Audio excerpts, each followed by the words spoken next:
ऋण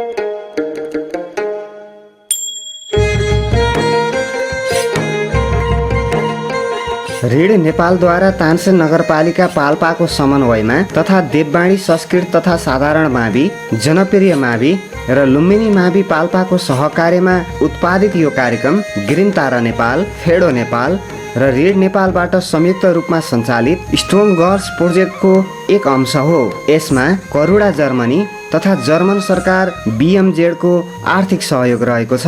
कोभिड-19 को कारणबाट घरमै रहेका बालबालिकाहरूको पठन पाठनमा सहजता ल्याउने उद्देश्यले यो हेर्दै सिक्दै कार्यक्रम तयार गरिएको हो।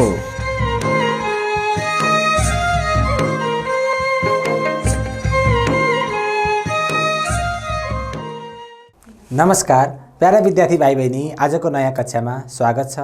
म अनिवार्य सामाजिक अध्ययन विषय शिक्षक एकराज गेवाली सदा जस्तै कक्षा 6, 7 र 8 का विद्यार्थी भाइ बहिनीहरूको निम्ति सहजीकरण गर्न श्रीनगर टेलिभिजन मार्फत उपस्थित भइसकेको छु।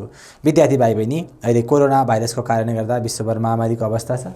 यो अवस्थामा बस्नको निम्ति तपाईले मास्क लगाउन नभुल्नु होला, साबुन पानीले हात धुनु होला, त्यसपछि सेनिटाइजरको प्रयोग गर्नु होला र मानिसहरूबाट अलि टाढा रहनु होला भन्दै म आज कक्षा सुरु गर्न चाहन्छु।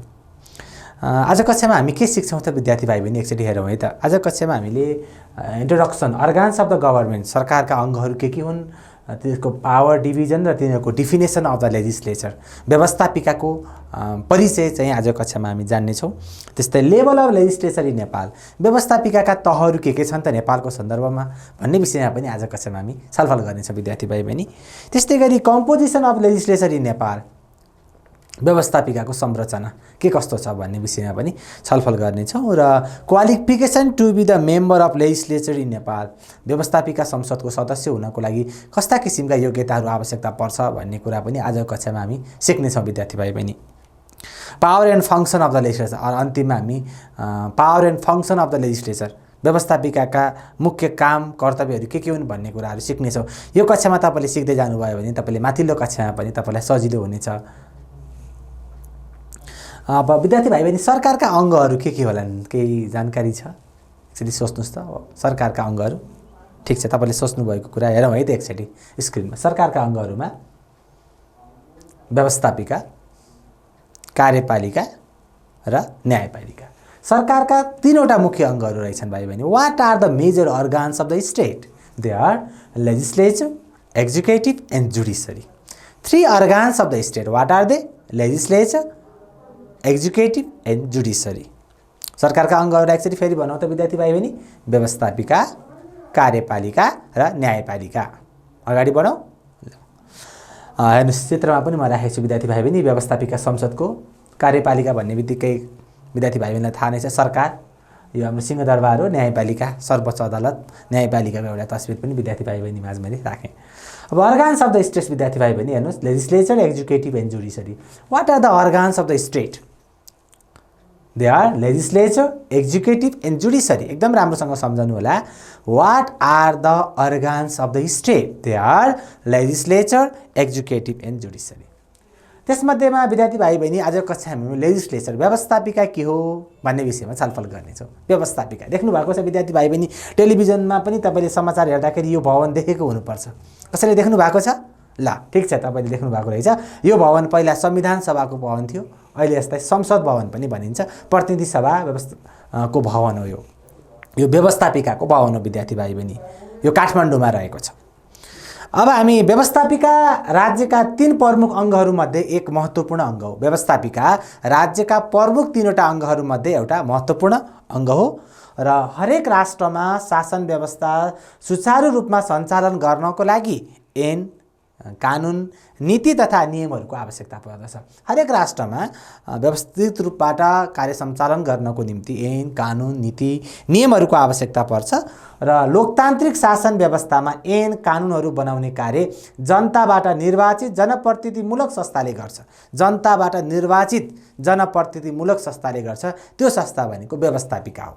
जनताले चुनेर पठाएका व्यक्तिहरूको संस्था भनेको के हो विद्यार्थी भाइ बहिनी? व्यवस्थापिका हो। र जनप्रतिनिधिमूलक संस्थालाई हामी व्यवस्थापिका भन्छौँ। They are our people's representatives. तिनीहरू चाहिँ हामी जनताले चुनेर पठाएका हुन्छौँ व्यवस्थापिकाका सदस्यहरूलाई। ठिक छ विद्यार्थी भाइ बहिनी, व्यवस्थापिका। अब कानुन बनाउनु राज्यको सर्वोच्च कार्य विद्यार्थी भाइ बहिनीलाई थाहा नै छ। यसरी निर्माण गरिएको कानुनको दायराभित्र रहेर कार्यपालिकाले अन्य नीति तथा नियमहरू निर्माण गर्दछ। यसरी निर्माण गरेको कानुनको दायराभित्र रहेर व्यवस्थापिकाले बनाएको कानुनको दायराभित्र रहेर कार्यपालिका अथवा सरकारले अन्य नीति तथा नियमहरू निर्माण गर्दछ विद्यार्थी भाइ बहिनी। र व्यवस्थापिकाले राज्यमा देखिने विविध समस्याहरूको पहिचान गरी त्यस्ता समस्याहरूको समाधानको लागि आवश्यक ऐन कानुनहरूको निर्माण गर्दछ। यसले निर्माण गरेका कानुनको अधीनमा रहेर राज्य सञ्चालन हुन्छ। यसकारण गर्दा यसलाई हामी ल फ्याक्ट्री पनि भन्छौँ। व्यवस्थापिकालाई ल फ्याक्ट्री, किन कानुनहरू निर्माण गर्ने संस्था भएको हुँदा यसलाई हामी के भन्छौँ, ल फ्याक्ट्री पनि भन्छौँ। त्यस्तै यो जनताका प्रतिनिधिहरूको संस्था हो विद्यार्थी भाइ। तपाईँ हाम्रा टोल छिमेकका व्यक्तिहरूले चुनावमा भोट दिएर जिताएर पठाएका प्रतिनिधिहरूको संस्था के हो, व्यवस्थापिका हो। The law-making body of the state is called the legislature. The law-making body of the state is called legislature. It is composed of the representative of the people. I already said you, it is composed of the representative of the people. And this organ is known by different names in different countries. Different name of this organ's legislature. Parliament in Nepal, Congress in USA, National People Assembly in China, etc.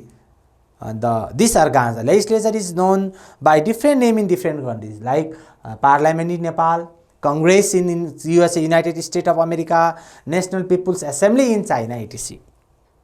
Okay, you can see the pictures of the legislature. This is the legislative parliament in Nepal. व्यवस्थापिका संसदको भवन देखाइएको छ विद्यार्थी भाइ बहिनी। Nepal has bicameral legislature, means two house, that is lower house, House of Representative, and upper house, National Assembly. Part 8 of our constitution has provision of federal legislature. तपाईले विद्यार्थी भाइ बहिनी नेपालको संविधान अघिल्लो कक्षामा नेपालको संविधानको बारे देखिसक्नु भएको छ। संविधान के हो भन्ने पनि थाहा छ विद्यार्थी भाइ बहिनी। यो संविधानमा गएर तपाईले यदि भाग 8 मा हेर्नुभयो भने तपाईले भाग 8 मा के भेट्न सक्नुहुनेछ, भाग 8 मा संघीय व्यवस्थापिका फेडरल पार्लियामेन्टको बारेमा त्यहाँको व्यवस्था कस्तो किसिमको व्यवस्था रहन्छ भन्ने कुरा त्यहाँ उल्लेख गरिएको छ। र नेपालको संघीय व्यवस्थापिका दुई सदनात्मक छ। Bicameral means two houses are there, तल्लो सदन र माथिल्लो सदन गरी दुई सदनात्मक रहेको छ विद्यार्थी भाइ बहिनी। Level of legislatures in Nepal and constitutional provision. What are the levels of legislature in Nepal and constitutional provision? संवैधानिक प्रावधान के छ र नेपालमा रहेका व्यवस्थापिकाका तहहरू के हुन् भन्ने बारेमा एकचोटि हेरौँ है त। व्यवस्थापिकाका तहहरू विद्यार्थी भाइ बहिनी, विद्यार्थी भाइ बहिनीले सम्झिसक्नु भएको छ, मलाई विश्वास छ विद्यार्थी भाइ बहिनीले सोच्नु भएको र यो उत्तर मिल्ने छ। ल, फेडरल लेजिस्लेचर, संघीय संसद भन्ने जसलाई हामी संघीय व्यवस्थापिका पनि भन्छौँ, प्रोभिन्सियल लेजिस्लेचर, प्रदेश व्यवस्थापिका, र लोकल लेजिस्लेचर, स्थानीय व्यवस्थापिका। तीन किसिमका व्यवस्थापिका रहेछन् भाइ बहिनी, तीन तहका व्यवस्थापिका रहेका रहेछन् है। देशलाई अहिले नेपाल संघीय राज्य घोषणा भए पश्चात नेपालमा तीन तहका लेजिस्लेचर व्यवस्थापिका छन् विद्यार्थी भाइ बहिनी। Federal legislature is mention in part number 8 of our present constitutions of Nepal 2072. Similarly, in provincial legislature, if you check in part number 14, प्रदेश व्यवस्थापिका, यदि तपाईले संविधानको पुस्तक खोलेर हेर्नुभयो भने पार्ट नम्बर 14 अथवा भाग 14 मा प्रदेश व्यवस्थापिका र भाग 18 मा स्थानीय व्यवस्थापिकाको बारेमा उल्लेख गरिएको छ विद्यार्थी भाइ बहिनी। व्यवस्थापिकाका तहहरू कति हुँदा रहेछन्? तीन। के रहेछन् विद्यार्थी भाइ बहिनी सम्झाउनु भयो? ठीक छ। के? संघीय व्यवस्थापिका, प्रदेश व्यवस्थापिका र स्थानीय व्यवस्थापिका। Level of legislature in Nepal, they are federal legislature, provincial legislature and local legislatures. You can see this picture. यो तपाईले देखेको फ्लो चार्टमा पनि देख्न सक्नुहुन्छ। नेपालमा तीन तहका व्यवस्थापिका छन्। फेडरल लेजिस्लेचर जसलाई हामी संघीय व्यवस्थापिका भन्छौँ, प्रोभिन्सियल लेजिस्लेचर जसलाई हामीले के भन्छौँ विद्यार्थी भाइ बहिनी? प्रदेश व्यवस्थापिका, लोकल लेजिस्लेचर जसलाई हामीले के भन्छौँ? स्थानीय व्यवस्थापिका भन्छौँ। यो विद्यार्थी भाइ बहिनीलाई म देखाइदिएको छु। यो फेडरल लेजिस्लेचरको एउटा पिक्चर। विद्यार्थी भाइ बहिनी यो संघीय संसद हो। यो प्रदेश व्यवस्थापिकाको यहाँ प्रदेश सभाको पनि यहाँ तस्बिर राखेको छु र लोकल लेजिस्लेचर हामी नगरपालिका गाउँपालिका भन्छौँ नि, त्यो हाम्रो स्थानीय व्यवस्थापिका हो विद्यार्थी भाइ बहिनी है। ल, नगरसभा त्यसपछि गाउँसभा भन्छौँ नि, त्यो हाम्रो के हो? लोकल लेजिस्लेचर हो विद्यार्थी भाइ बहिनी। अब कम्पोजिसन अफ फेडरल लेजिस्लेचर, त्यसपछि फेडरल लेजिस्लेचरको कम्पोजिसन के छ त, कस्तो छ त सङ्गठन, एकचोटि हेरौँ है त। House of representative, house of representative जसलाई हामीले प्रतिनिधि सभा भन्छौँ विद्यार्थी भाइ बहिनी। हाउस अफ रिप्रेजेन्टेटिभ भनेको प्रतिनिधि सभा। हाम्रो सङ्घीय व्यवस्थापिका 2 सदनात्मक छ। किन 2 सदनात्मक छ भन्ने जिज्ञासा लाग्न सक्छ विद्यार्थी भाइ बहिनीलाई। 2 सदनात्मक भनेको 2वटा हाउसहरू छन्, 2वटा सदनहरू छन्। ती 2वटा सदनहरू के होलान् विद्यार्थी भाइ बहिनी? ठिक छ, ती 2वटा सदनहरू भनेको हाउस अफ रिप्रेजेन्टेटिभ जसलाई हामीले प्रतिनिधि सभा भन्छौँ, र अर्को के होला विद्यार्थी भाइ बहिनी? नेसनल एसेम्ब्ली जसलाई हामी राष्ट्रिय सभा भन्छौँ। यस कारणले गर्दा हाम्रो फेडरल लेजिस्लेचर के छ विद्यार्थी भाइ बहिनी? युनिक्यामरल कि बाइक्यामरल? बाइक्यामरल छ है। अब हाउस अफ रिप्रेजेन्टेटिभ जसलाई हामी नेपालीमा प्रतिनिधि सभा भन्छौँ विद्यार्थी भाइ बहिनी, फर्स्ट पास द पोस्ट जसलाई हामीले सर्ट फर्ममा एफपिटिपी अथवा डाइरेक्ट सिस्टमबाट 165 जना निर्वाचित हुनुहुन्छ। हामी जनताहरूले प्रत्यक्ष रूपमा भोट दिएर 165 जनालाई चाहिँ के गर्छौँ, हामी निर्वाचित गराएर प्रतिनिधि सभामा पठाउँछौँ। त्यस्तै गरी पिआर सिस्टम, प्रोपोर्सनल रिप्रेजेन्टेटिभ 110 जसलाई हामी समानुपातिक भन्छौँ। समानुपातिक भनेको पार्टीलाई भोट दिन्छौँ र कुल देशभरि आएको मतलाई गणना गरिसकेपछि एउटा पार्टीले प्राप्त गर्ने भोटमा क्याल्कुलेसन गरिन्छ र त्यो पार्टीले कति सिट प्राप्त गर्छ भन्ने गरी आउनेलाई चाहिँ हामी प्रोपोर्सनल रिप्रेजेन्टेटिभ अथवा समानुपातिक निर्वाचन प्रणाली मार्फत 110 जना र प्रत्यक्ष निर्वाचन प्रणाली मार्फत 165 जना गरी जम्मा 275 जना हाउस अफ रिप्रेजेन्टेटिभमा मेम्बर हुनुहुन्छ अथवा प्रतिनिधि सभा।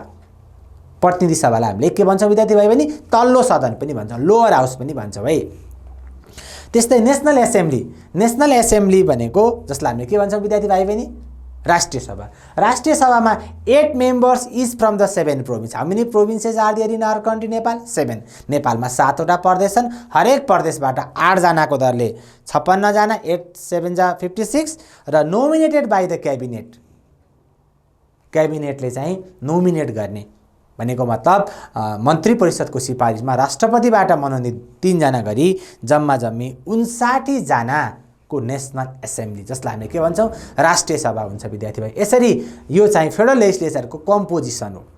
फेडरल लेजिस्लेचरमा अथवा हामीले सङ्घीय व्यवस्थापिका 2 सदनात्मक छ, हाउस अफ रिप्रेजेन्टेटिभ र नेसनल एसेम्ब्ली। हाउस अफ रिप्रेजेन्टेटिभमा 275 जना, प्रतिनिधि सभामा 275 जना र राष्ट्रिय सभामा 59 जना सदस्य रहने संवैधानिक प्रावधान रहेको छ विद्यार्थी भाइ। संविधानमा पनि त्यो कुरा व्यवस्था गरिएको छ र टोटल मेम्बर्स अफ पार्लियामेन्ट 334। यसरी यसमा जम्मा 334 जना व्यक्तिहरू हुनुहुन्छ। ठिक छ विद्यार्थी भाइ बहिनी? ल, यो कुराहरू तपाईँले अहिले कक्षामा बुझ्दै जानुभयो भने तपाईँ कक्षा 10मा गएर फेरि पढ्दाखेरि सजिलो हुनेछ। त्यसो भए हाउस अफ रिप्रेजेन्टेटिभ जसलाई हामी के भन्छौँ विद्यार्थी भाइ बहिनी? प्रतिनिधि सभाको प्रमुखलाई हामी के भन्छौँ? स्पिकर अथवा सभामुख भन्छौँ। स्पिकर अर सभामुख is the head of house of representative. सभामुख प्रतिनिधि सभाको प्रमुख हुनुहुन्छ, उहाँले त्यसको रुलिङ गर्नुहुन्छ स्पिकर। र अहिले चाहिँ नेपालमा present speaker of Nepal house of representative is mister Agni Prasad Sapkota. विद्यार्थी भाइ बहिनीले टेलिभिजन स्क्रिनमा देख्नुभएको होला अग्नि प्रसाद सापकोटा। तपाईँले समाचार हेर्ने क्रममा अग्नि प्रसाद सापकोटा चाहिँ अहिले वर्तमान नेपालको प्रतिनिधि सभाको के हुनुहुन्छ? सभामुख हुनुहुन्छ विद्यार्थी भाइ बहिनी। त्यस्तै राष्ट्रिय सभाको प्रमुखलाई हामीले के भन्छौँ? अध्यक्ष भन्छौँ। National assembly is headed by chairperson and house of representative is headed by the speaker. ठिक छ ल। र अहिले वर्तमान हाम्रो राष्ट्रिय सभाको अध्यक्ष गणेश प्रसाद तिमल सिन्हा हुनुहुन्छ विद्यार्थी भाइ बहिनी। गणेश प्रसाद तिमल सिन्हा वर्तमान राष्ट्रिय सभाको के हुनुहुन्छ? अध्यक्ष हुनुहुन्छ। ठिक छ विद्यार्थी भाइ बहिनी? ल, यो तपाईँहरूको जानकारीको लागि। यो सदनमा सबै सदस्यहरूले मिटिङ बस्दाको बेला अथवा बैठक बस्दाको बेलाको तस्बिर हो विद्यार्थी भाइ बहिनी। प्रतिनिधि सभाका सदस्यहरूले आफूले प्रतिनिधि सभामा बसेर आफ्ना कुराहरू राख्दै गरेको अथवा बैठकमा सहभागी हुँदाको तस्बिर पनि विद्यार्थी भाइ बहिनी माझ राखी सबै सदस्यहरू यहाँ हुनुहुन्छ। यसको रुलिङ कसले गर्नुभएको छ? उहाँ अग्नि प्रसाद सापकोटा है विद्यार्थी भाइ बहिनी। उहाँ अग्नि प्रसाद सापकोटा वर्तमान प्रतिनिधि सभाको सभामुख अग्नि प्रसाद सापकोटा। त्यस्तै गरी हेर्नु विद्यार्थी भाइ बहिनी, चिन्नुहुन्छ कसैले? हेर्नु भएको छ यहाँ के लेखेको छ? राष्ट्रिय सभा। राष्ट्रिय सभाको नेतृत्व कसले गर्छ विद्यार्थी भाइ बहिनी? अघि हामीले भन्यो नि, ठिक छ, अध्यक्ष गर्नुहुन्छ, चेयरपर्सनले गर्नुहुन्छ। र राष्ट्रिय सभाको राष्ट्रिय सभाको अध्यक्ष गणेश प्रसाद तिमल सिन्हाको तस्बिर हो विद्यार्थी भाइ बहिनी। ठिक छ ल। राष्ट्रिय सभा र प्रतिनिधि सभा गरी 2 सदनात्मक व्यवस्थापिका रहेको छ हाम्रो सङ्घीय संसद। सङ्घीय व्यवस्थापिका 2 सदनात्मक के गरे विद्यार्थी भाइ बहिनी? प्रतिनिधि सभा र राष्ट्रिय सभा। ठिक छ। यसलाई अप्पर हाउस भनिन्छ, प्रतिनिधि सभालाई लोअर हाउस पनि भनिन्छ। अब त्यसो भए हामी प्रदेश व्यवस्थापिकातिर लागौँ है विद्यार्थी भाइ बहिनी। मैले भनिसकेँ वर्तमान नेपालको संविधानको भाग 14 मा गएर हेर्नुभयो भने प्रदेश व्यवस्थापिका प्रोभिन्सियल लेजिस्लेचरको बारेमा कुरा दिएको छ। Constitutional provision part 14 article number 175 वर्तमान नेपालको संविधानको भाग 14 र धारा 175 मा प्रदेश व्यवस्थापिकाको बारेमा लेखिएको छ, बताइएको छ। It is unicameral. हाम्रो सङ्घीय संसद बाइक्यामरल थियो भने प्रदेश व्यवस्थापिका 1 सदनात्मक रहने व्यवस्था छ विद्यार्थी। 2 सदन होइन, एउटा मात्र सदन रहने व्यवस्था छ। It consist of 60% member elected through the FPTP system. यसमा 60% मेम्बरहरू चाहिँ प्रत्यक्ष निर्वाचन प्रणाली भन्यो नि हामीले यहीँ एफपीटीपी अथवा डाइरेक्ट सिस्टमबाट इलेक्टेड हुनुहुन्छ भने 40% थ्रु द पीआर सिस्टम र 40% जम्मा सदस्यको 40% चाहिँ समानुपातिक निर्वाचन प्रणालीबाट निर्वाचित हुने व्यवस्था छ विद्यार्थी भाइ बहिनी है।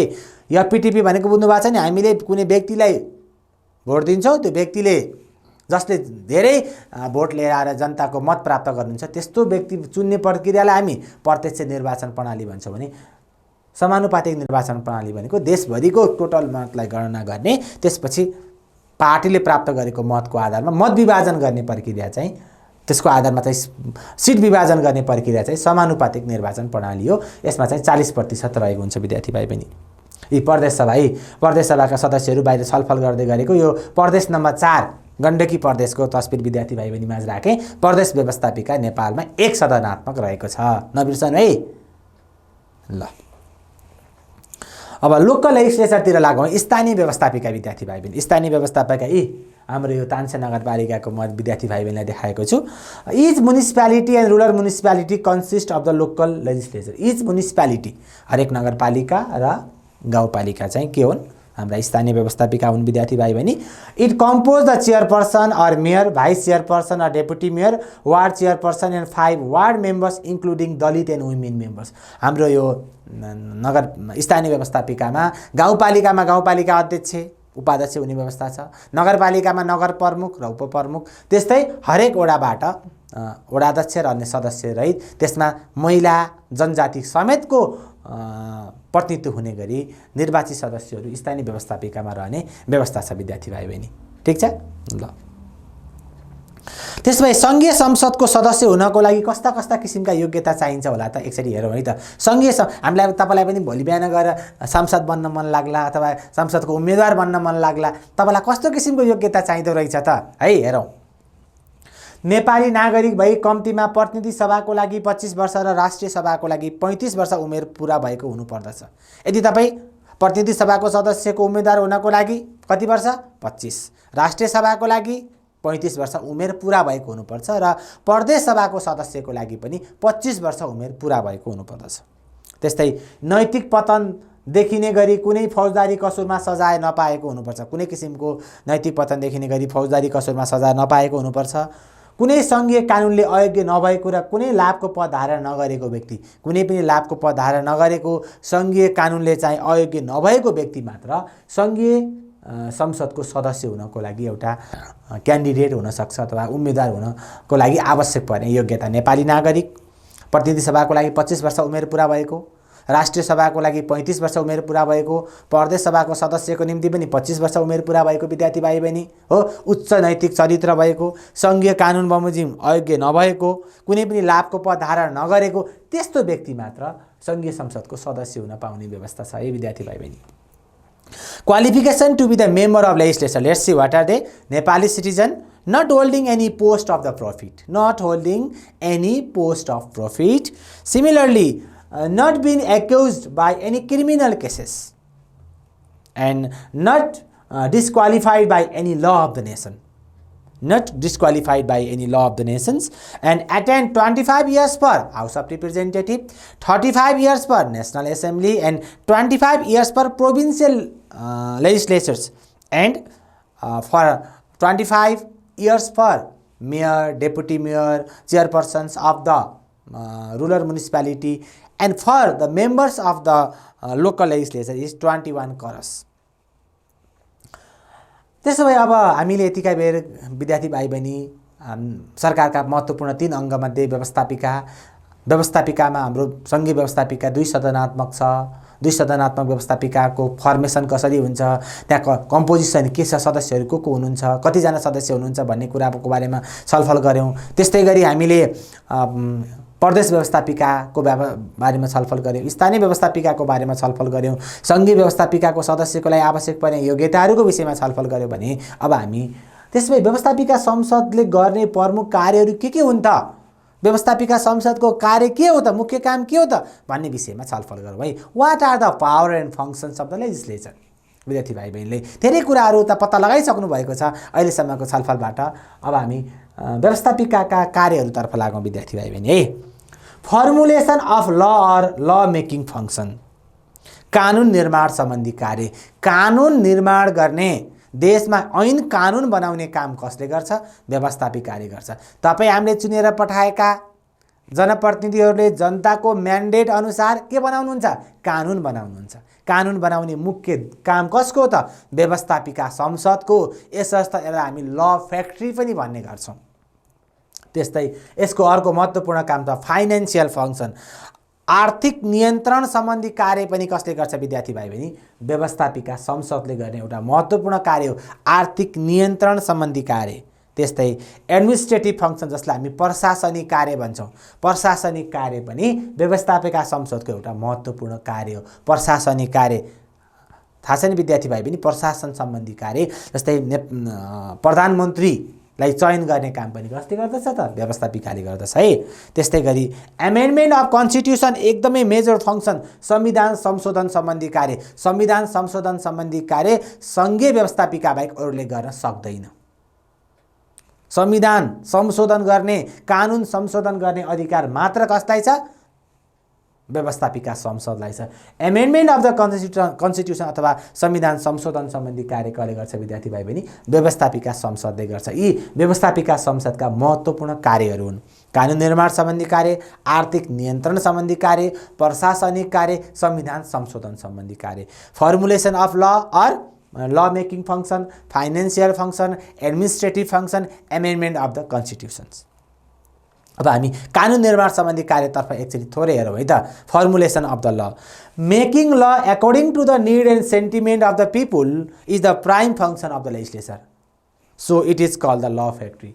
जनताको चाहना इच्छा अनुसार कानुन निर्माण गर्ने काम कसले गर्दछ त? व्यवस्थापिकाले गर्छ। यसर्थ यसलाई हामी यसको एउटा महत्त्वपूर्ण काम कानुन निर्माण सम्बन्धी कार्य हो विद्यार्थी भाइ बहिनी है। कानुन निर्माण सम्बन्धी कार्य गर्ने हुँदा यसलाई हामी के भन्छौँ? ल फ्याक्ट्री पनि भन्छौँ।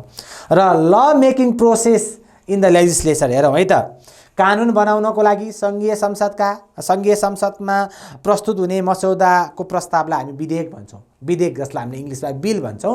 कानुन बनाउनको लागि सङ्घीय संसदमा प्रस्तुत हुने मसौदा प्रस्तावलाई के भन्छौँ विद्यार्थी भाइ बहिनी?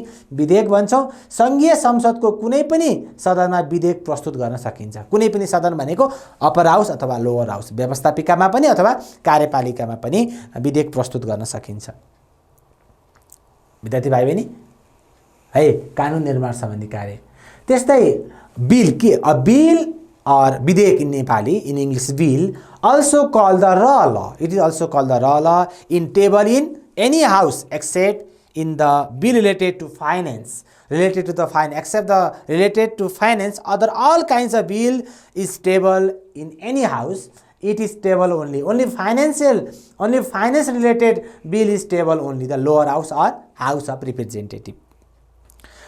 Table bill are discussed through the committees and subcommittee and sent to another house and proved by the majority and finally sealed by president and become the laws of the nations.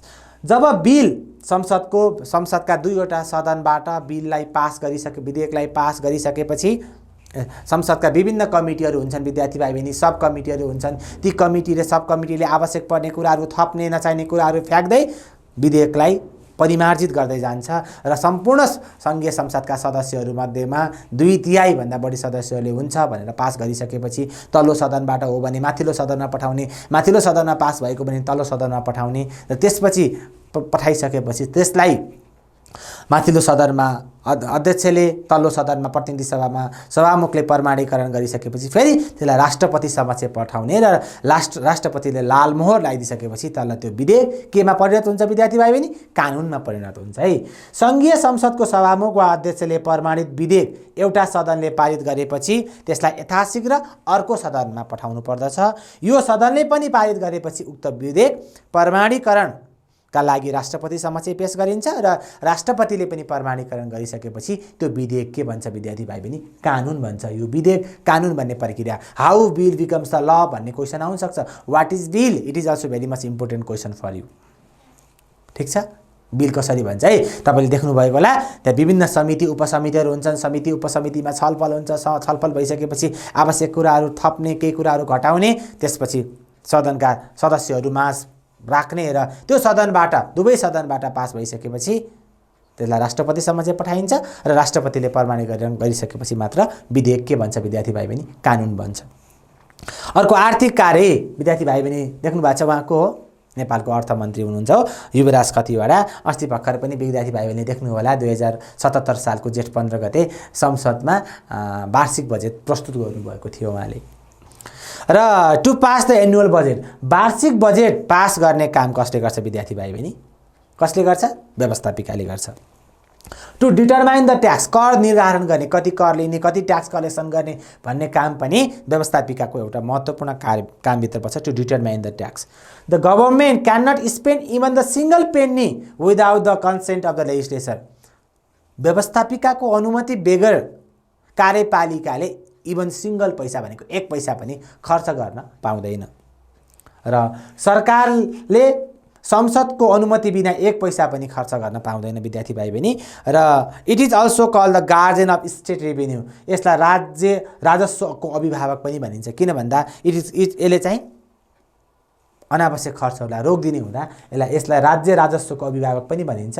It controls the over national economy. राज्यका अनावश्यक खर्चहरू लगायतका अन्य कुराहरू रोक्ने हुँदा यो पनि एउटा महत्त्वपूर्ण कार्यभित्र पर्दछ विद्यार्थी भाइ बहिनी। To pass the annual budget, to determine the law is the major financial function of the legislature. अब हामी एडमिनिस्ट्रेटिभ फङ्सनमा लागौँ। प्रशासनिक कार्य के हो त? प्रशासनिक कार्यमा to control over the executive, यसले चाहिँ एक्जिक्युटिभलाई कन्ट्रोल गर्ने काम गर्छ। टु फर्म द गभर्मेन्ट, सरकार बनाउने काम कसले गर्दछ? व्यवस्थापिकाले गर्दछ। टु डिसमिस द गभर्मेन्ट, सरकारको काम राम्रो भएन भने व्यवस्थापिका संसदका सदस्यहरूले सरकारलाई के गर्न सक्नुहुन्छ? डिसमिस गर्न सक्नुहुन्छ हो, हटाउन सक्ने पनि अधिकार कसमा रहेको छ त विद्यार्थी भाइ बहिनी? व्यवस्थापिकामा रहेको छ। र it can warn the executive by raising voice against wrongdoings. यदि कुनै पनि नराम्रा क्रियाकलाप सरकारबाट भयो भने विद्यार्थी भाइ बहिनीले संसद चलिरहेको बेलामा देख्नुभयो होला यो भएन सरकार, त्यो भएन, सरकारले गरेको यो काम भएन भनेर व्यवस्थापिका संसदका सदस्यहरूले आवाज उठाउने यो एउटा प्रशासनिक कार्यमा पर्छ। It can warn the executive by raising the voice against the wrong deeds. It can also forward vote of no confidence in the House, which can decide the life and dismissal of the executive. र व्यवस्थापिका संसदका सदस्यहरूले यदि सरकारको काम चित्त बुझेन भने 2 वर्षपछि अविश्वासको मतबाट चाहिँ प्रधानमन्त्रीलाई हटाउन सक्ने सम्मको अधिकार कसमा रहेको छ विद्यार्थी भाइ बहिनी? व्यवस्थापिकामा रहेको छ। त्यसभए अब हामी यसले सरकारमाथि नियन्त्रण गर्छ, यसले सरकार गठन गर्दछ, यसले सरकारको खारेज गर्दछ, यसले गलत कार्यको विरुद्ध आवाज उठाउँदै सरकारलाई चेतावनी दिन सक्छ। हेरे सरकार तैँले गरेको काम यो ठिक भएन, यसलाई राम्रोसँग अगाडि बढा भन्ने गरी चेतावनी दिने समेत कार्य चाहिँ एडमिनिस्ट्रेटिभ फङ्सनमा पर्छ विद्यार्थी भाइ बहिनी। ठिक छ। र अर्को छ एमेन्डमेन्ट अफ द कन्स्टिट्युसन, जसलाई हामी संविधान संशोधन सम्बन्धी कार्य भन्छ विद्यार्थी भाइ बहिनी। According to the constitutions of Nepal, the constitution can be amended by the 2/3 majority of the federal legislature. नेपालको संविधान अनुसार सङ्घीय व्यवस्थापिकाको 2/3 बहुमतले संविधान संशोधन गर्न सकिन्छ। यो हाम्रो संविधान भनेको रिजिड छैन फ्लेक्जिबल छ, जनताको इच्छा चाहना, जनताको आवश्यकता अथवा देशको आवश्यकता अनुसार संविधान संशोधनीय छ, संशोधन गर्न सकिनेछ। यसर्थ सङ्घीय व्यवस्थापिकाको 2/3 बहुमतले जनताले पठाएका 2/3 275 जना सदस्य थाहा छ नि विद्यार्थी भाइ बहिनी, 2/3 भनेको 66%, लगभग 66% भन्दा बढी सदस्यहरूले यो संविधानलाई चाहिँ यसलाई चाहिँ के गर्नुपर्छ, अहिले संशोधन गर्नुपर्छ भन्ने चाह्यो भने संविधान संशोधन गर्न पनि पाउनुहुन्छ। अस्ति भर्खर विद्यार्थी भाइ बहिनीलाई थाहा नै छ, गत जेठ 31 गते नेपालको संविधानमा यो अनुसूची 3 मा रहेको विद्यार्थी भाइ बहिनीलाई थाहा नै छ। अनुसूची 3 मा के छ गरे विद्यार्थी भाइ बहिनी, नेपालको निशाना छापमा लिम्पियाधुरा, कालापानी, लिपुलेख समेटिएको नेपालको नक्सालाई चाहिँ सबै बहुमत सदस्यहरूले पारित गरेर संविधान संशोधन गर्नुभएको छ। यसर्थ यो संविधान संशोधन गर्ने अधिकार पनि रहेको छ विद्यार्थी भाइ बहिनी है। नेपालको संविधान अनुसार सङ्घीय व्यवस्थापिकाको 2/3 बहुमतले संविधान संशोधन गर्न सकिन्छ। सङ्घीय संसदका सदस्यले हुन्छ भनेर यी ताली पिट्दै गरेको टेबलमा चाहिँ समर्थन जनाएको फोटो पनि विद्यार्थी भाइ बहिनीमा राखेँ। Some major term use in legislature they are unicameral, single house, bicameral having the 2 houses, and clear majority means representative more than the 50%, that is called clear majority. 2/3 majority more than 66%. Vote of no confidence, it means process of showing the support of clear majority by government in the house, that is called the vote of no confidence. And proportional representative means representative of peoples on the ratio, that is called the PR system. And FPTP electoral systems, or it is also called the first past the post system, direct elected election, who gets maximum votes win the election. जसले धेरै vote ल्याउनुहुन्छ उहाँहरू निर्वाचित हुने प्रक्रिया, जसलाई हामी FPTP प्रत्यक्ष निर्वाचन प्रणाली पनि भनिन्छ विद्यार्थी भाइ बहिनी। यस पाठसँग सम्बन्धित केही मोडल क्वेशन्सहरू विद्यार्थी भाइ बहिनीलाई दिँदैछु, यी प्रश्नहरूको सल्भ गर्नु होला विद्यार्थी भाइ बहिनी। What is bill, how can bill become the law, विधेयक भनेको के हो, विधेयक कसरी कानुन बन्छ। Why is legislature an important organ of the state, justify with the 4 points. व्यवस्थापिका किन राज्यको महत्त्वपूर्ण अङ्ग हो, 4 बुँदामा लेख्नुहोस्। Write the function of legislature in point, सङ्घीय व्यवस्थापिकाले गर्ने कार्यहरूलाई बुँदागत रूपमा प्रस्तुत गर्नुहोस्।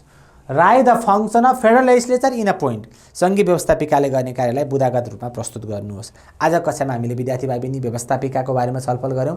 यो राज्यको एउटा महत्त्वपूर्ण अङ्ग हो र पढ्ने क्रममा विद्यार्थी भाइ बहिनीलाई अध्ययन गर्ने क्रममा केही कुराहरूमा कन्फ्युजन छ भने तपाईँले हेर्दै गरेको टेलिभिजन श्रीनगर टेलिभिजनको स्क्रिनमा आएको सम्पर्क नम्बरमा सम्पर्क गर्न सक्नुहुनेछ। हामीले तपाईँले सोधेका प्रश्नको उत्तर दिन प्रयत्न गर्नेछौँ भन्दै आजको कक्षाबाट म बिदा हुन चाहन्छु। धन्यवाद, नमस्कार।